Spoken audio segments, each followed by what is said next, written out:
Thousands are trapped in flats with Grenfell-style cladding are being scammed by insurers. We're going to read into this exclusive from The Independent, you guys. Let's go.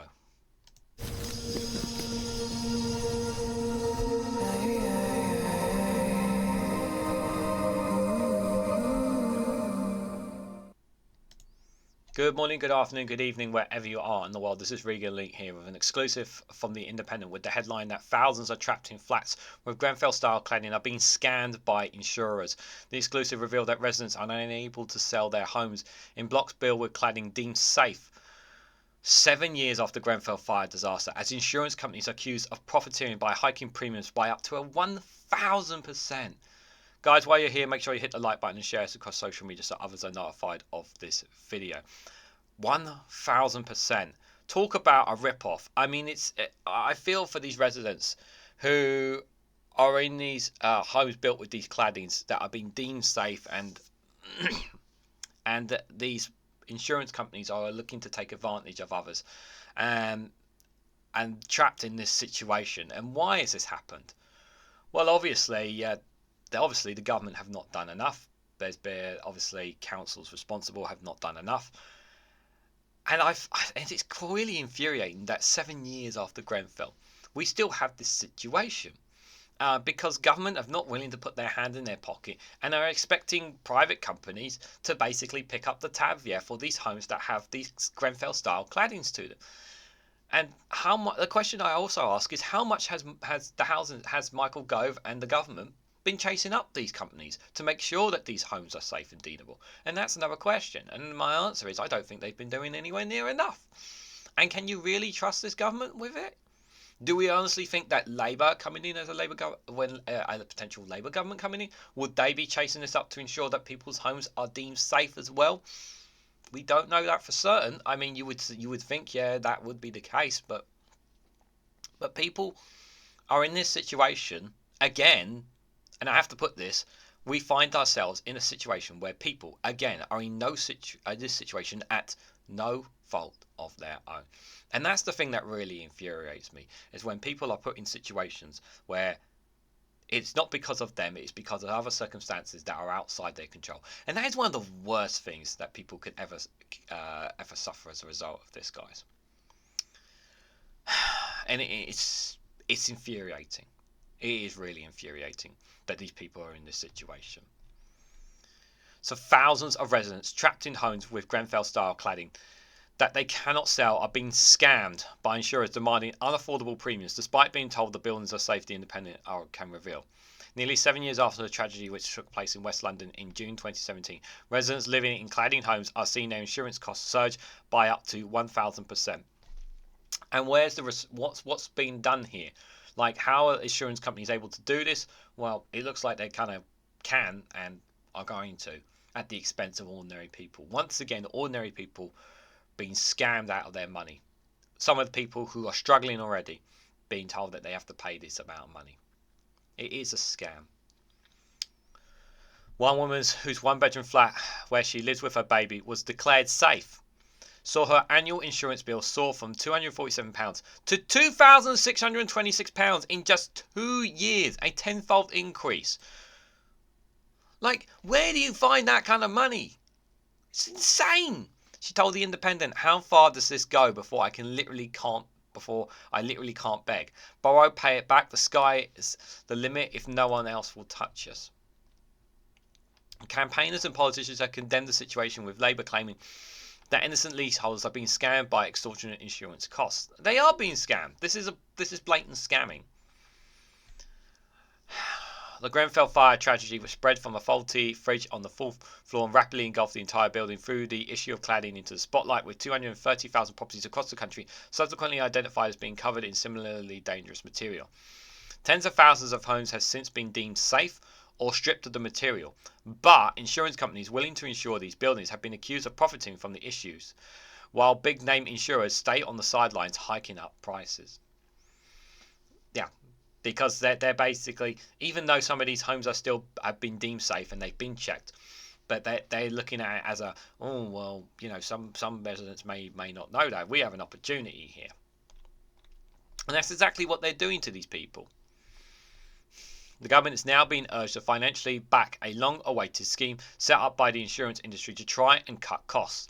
But critics say it's unlikely to make any difference as only a handful of insurers are taking part, and only then to help existing customers. The Labour MP Barry Garnier told The Independent, leaseholders are being scammed once again. Why should innocent leaseholders trapped in high-rise blocks with fire safety defects have to pay out for extortionate insurance costs? Yeah, why should they? Why are they in this situation? You see, the thing is that when they were originally in these homes, they did not know that they were going to be in these circumstances later on in their lives, did they? Otherwise, if they had known that, they wouldn't have moved into the place in the first place, would they? These are the direct result of the negligence and incompetence of the development and construction sectors. Yes, it's not just governments, but yes, the development and construction sectors behind this, using the most finished, most materials that they can afford to get past regulations to be able to use, but not having to basically say, well, basically to pay off the cheapest as possibly can to try and get away with this. There's still always this argument of who's really at fault with the Grenfell Tower. There's always this damn finger pointing saying it's them, it's this and that and that. Like, nobody wants to man up and take their ownership and responsibility for their actions here. As well as home clads with flammable materials being costly or impossible to insure, properties where cladding has been judged to meet the new PAS 9980 safety standard also facing skyrocketing premiums. Insurers insist they still need to charge more because the government measures of risk to life does not reflect the risk to the building themselves. But do you need to charge them by 1,000%? Is that your argument? Huh? I don't think so.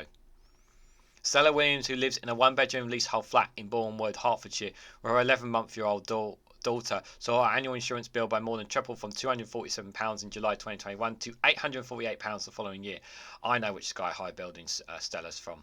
I know which sky high building it is. That high rise building in Bournemouth has been there for a very, very long time. Pretty much from even before I was born. So I know exactly which building that Stella's talking about here. Despite a report finding 2 months later that her 5-story building cladding met the government's safety standard, identified only the timber balconies and the required remediation, Ms Williams' insurance premium is now soared to an annual rate of £2,626. The thing is, why are ordinary people have to pay this cost? Why are ordinary people having to pay this cost? Okay, this is the question. Why should ordinary people have to pay this cost? It is not their fault. Okay, they did not choose to be in a house and a home and a flat or part of these high-rise buildings knowing that they could potentially be dangerous.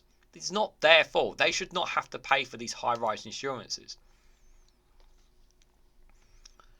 And the government needs to either subsidise these, or insurances need to be pushed. They need to be pushed back down, these prices on insurance. The government needs to push these insurance companies' prices back down. Something needs to give here because ordinary people are being scammed in this situation. Property managers First Paul told her this offer, which includes a £10,000 excess of all risk, even a leak rising to £100,000 for fire, was the only one they received for the 236 flat block after approaching 22 insurance companies. At least half of whom directly cited cladding when declined to make an offer. It's how it's taken over my life. It's just a fear of what's going to happen, Miss Williams, a scientist who works in the blood disorders, told The Independent. What happens when we get a new bill in October?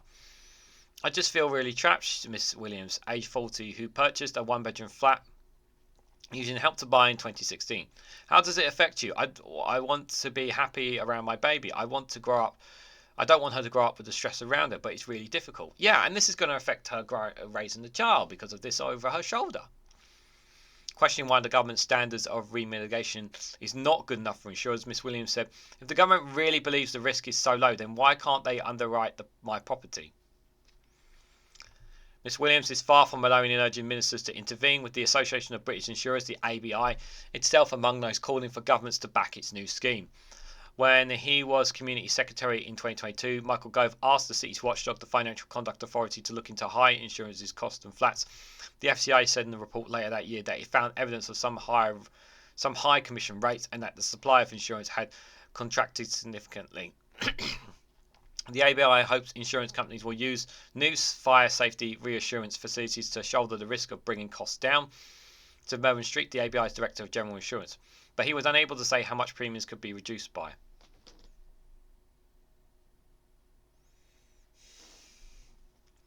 Currently, just Alvarez, Aviva, AXA, RSA and Zurich have agreed to the scheme, only to reinsure existing customers who are awaiting remediation works, a mere fraction of those potentially facing soaring bills. Of the 230,000 properties with unsafe cladding in buildings taller than 11 metres, work has already been completed in 55,000 of these, meaning they will not be eligible for the scheme.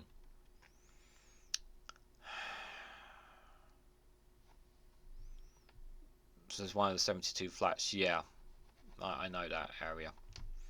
It's too little too late. Still, no one can tell us how many people are going to be helped and what good it will look like. Too many people are ruled out for help,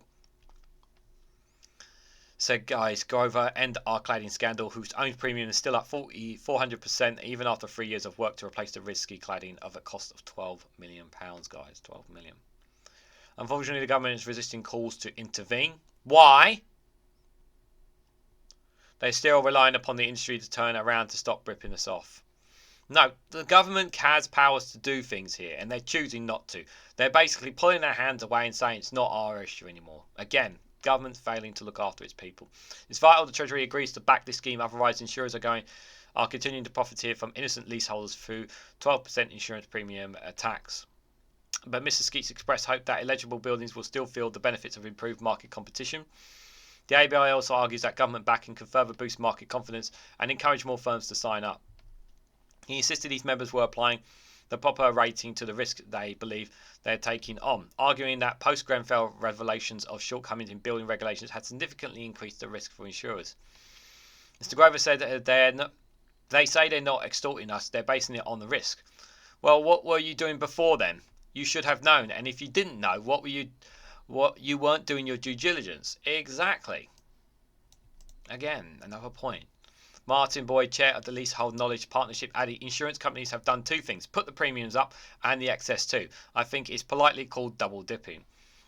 There is a previous obvious correlation between building residents and fire safety. He points to figures showing that just 2 of the 207 fire-related facilities in residential properties over the year to September 23 were a high-rise building, despite firefighters responding to 707 blazes in these buildings.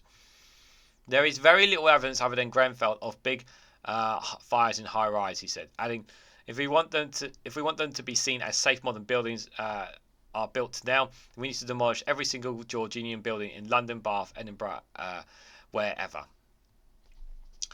That would cost way too much money, and to get the private sector to do that, I'm not sure.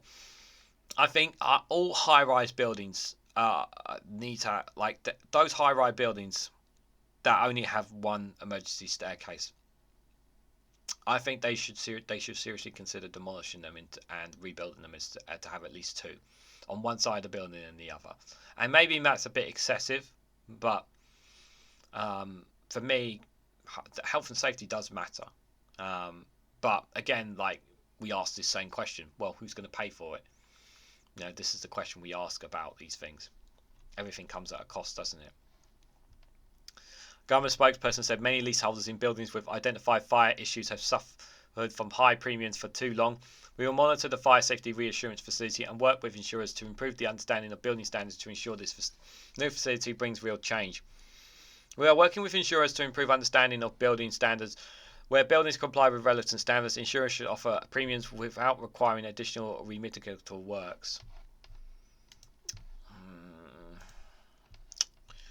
Now, obviously, I'm not somebody who has as much knowledge when it comes to insurances and housing, so you feel free to educate me a bit more with regards, guys. But what I will say is that, the fact that it looks like here that The argument from the insurers is that these are justifiable increases, but the residents obviously are saying, well, we can't afford them, so these are too much money.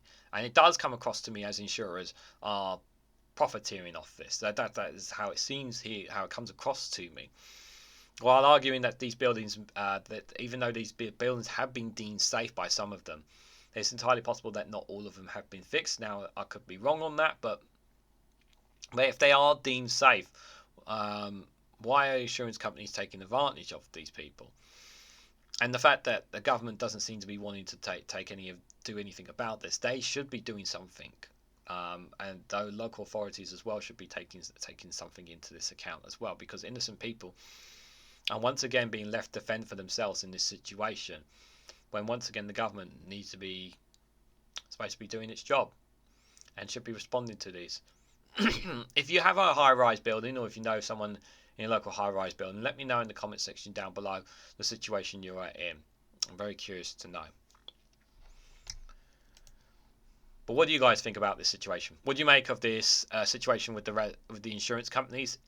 Do the insurance companies have a point in any way, shape, or form in this? Is there any justification for these for them? Despite the fact that some of them may be deemed safe, perhaps some of them aren't deemed safe. Perhaps there's not enough fire safety in time. Do you agree that maybe some of these high-rise buildings should have at least two manual stairs on two sides of the building? Then perhaps those that have only one, perhaps they should be considered being demolished. Let me know your thoughts and more in the comment section down below. If you found this video informative, please hit the like button, we greatly appreciate it. Share this across social media so others are notified of this video, and subscribe because it really does help support the channel. And if you want to go one step further and financially support me in the work I do here, you can do so by becoming a YouTube member for as little as 99p, or join me on Rumble or Patreon for exclusive content there as well. Thank you all so much for watching. I hope to catch you all very, very soon.